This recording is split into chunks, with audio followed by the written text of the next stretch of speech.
19वीं सेंचुरी तक यूरोप में गरीबी और भूख का ही साम्राज्य था। शहरों में बेहिसाब भीड़ थी और बीमारियों का बोलबाला था। रिलीजियस कन्फ्लिक्ट आम बात थी। रिलीजियस डिसेंटर्स यानी कि असंतुष्ट लोग को कड़ा दंड दिया जाता था। इस वजह से हजारों लोग यूरोप से भागकर अमेरिका जाने लगे। 18वीं सेंचुरी तक अमेरिका में अफ्रीका से पकड़कर लाए गए गुलामों को काम में झोंक कर यूरोपियन मार्केट के लिए कॉटन और शुगर का प्रोडक्शन किया जाने लगा था। 18वीं सेंचुरी का काफ़ी टाइम बीत जाने के बाद भी चीन और इंडिया को दुनिया के सबसे रिचेस्ट कंट्रीज में गिना जाता था। एशियन ट्रेड में भी उन्हीं का दबदबा था। लेकिन विशेषज्ञों का मानना था कि 15वीं सेंचुरी से चीन ने दूसरे देशों के साथ अपने रिलेशन कम करना शुरू कर दिए और वो दुनिया से अलग थलग पड़ने लगा।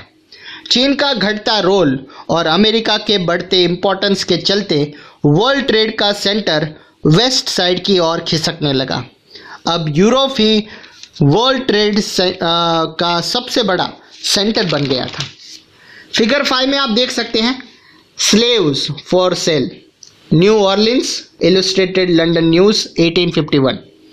एक खरीदार ऑक्शन के लिए कतार में खड़े गुलामों को गौर से देख रहा है। इस पिक्चर में 4 औरतों और लंबी टोपियां पहने 7 पुरुषों के साथ 2 बच्चे भी बिकने के लिए खड़े हैं। अच्छी कीमत पाने के लिए गुलामों को अक्सर बढ़िया बढ़िया कपड़े पहनाकर मार्केट में लाया जाता था। अब सेकंड पॉइंट देखते हैं, द 19वीं सेंचुरी 1815 से 1914 तक। 19वीं सेंचुरी में दुनिया तेजी से बदलने लगी। इकोनॉमिक, पॉलिटिकल, सोशल, कल्चरल और टेक्नोलॉजिकल फैक्टर्स ने पूरे के पूरे समाज की काया पलट कर दी और एक्सटर्नल रिलेशन यानी कि विदेशी संबंधों को रीशेप दिया। इकोनॉमिक्स ने इंटरनेशनल इकोनॉमिक एक्सचेंज में 3 तरह के फ्लोज या मूवमेंट का उल्लेख किया है। उनमें पहला जो फ्लो है वो फ्लो ऑफ ट्रेड है, व्यापार का होता है, जो 19वीं सेंचुरी में लार्जली वस्तुओं यानी कि गुड्स जैसे कपड़े या गेहूं के व्यापार तक ही सीमित था।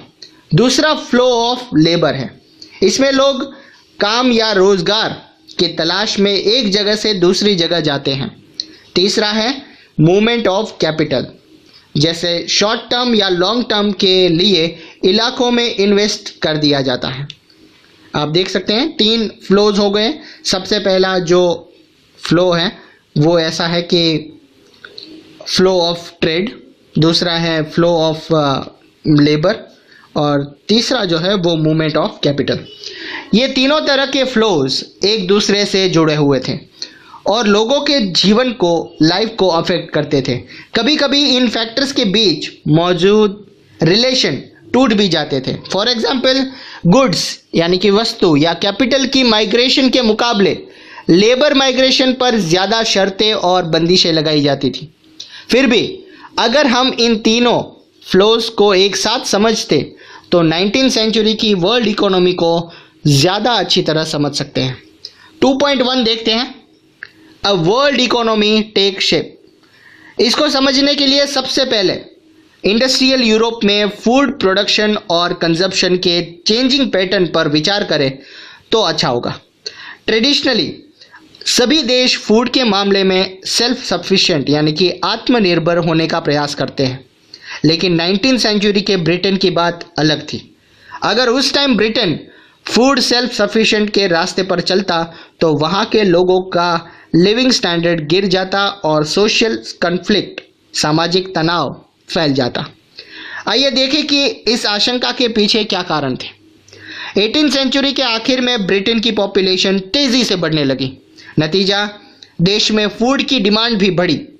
जैसे जैसे शहर फैले और इंडस्ट्री बढ़ने लगी, एग्रीकल्चरल प्रोडक्ट्स की डिमांड बढ़ने लगी। फूड ग्रेन्स महंगे होने लगे। दूसरी तरफ बड़े लैंडेड ग्रुप्स के दबाव में आकर सरकार के कॉर्न यानी कि मक्का, भुट्टा बोलते हैं हम जिसे, वो की इंपोर्ट पर भी पाबंदी लगा दी। कॉर्न की इंपोर्ट पर उसने पाबंदी लगा दी। जिन लॉज के सहारे सरकार ने ये पाबंदी लागू की थी उन्हें कॉर्न लॉज कहा जाता था।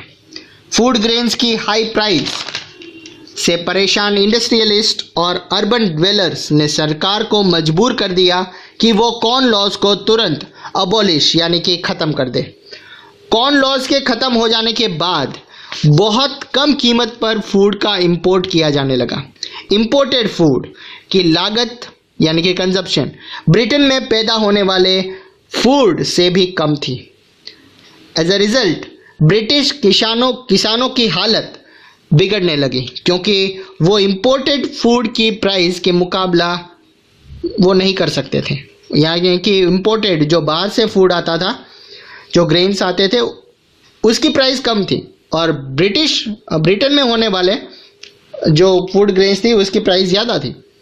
वास्ट एरियाज ऑफ लैंड पर खेती बंद हो गई, हज़ारों लोग बेरोजगार हो गए, गांवों से उजड़कर या तो शहरों में या दूसरे देशों में जाने लगे।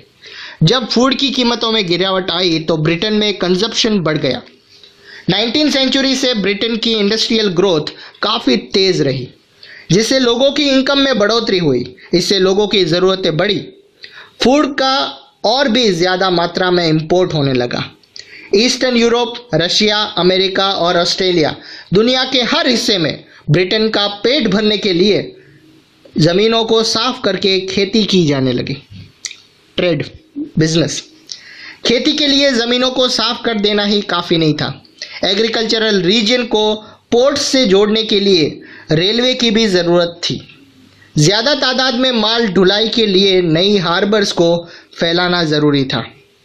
नई ज़मीनें पर खेती करने के लिए ज़रूरी था कि दूसरे इलाकों के लोग वहां आकर बसे, यानी नए घर बनाना और नई बस्तियां बसाना भी उतना ही ज़रूरी था। इन सारे कामों के लिए कैपिटल और लेबर की ज़रूरत थी। इसके लिए लंदन जैसे फाइनेंशियल सेंटर से कैपिटल आने लगा।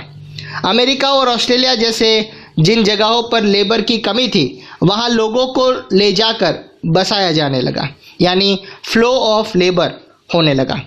19वीं सेंचुरी में यूरोप में लगभग 50 मिलियन 5 करोड़ लोग अमेरिका और ऑस्ट्रेलिया में जाकर बस गए थे। माना जाता है कि पूरी दुनिया में लगभग 150 मिलियन लोग बेटर फ्यूचर की चाह में अपने घर बार छोड़कर दूर दूर के देशों में जाकर काम करने लगे थे।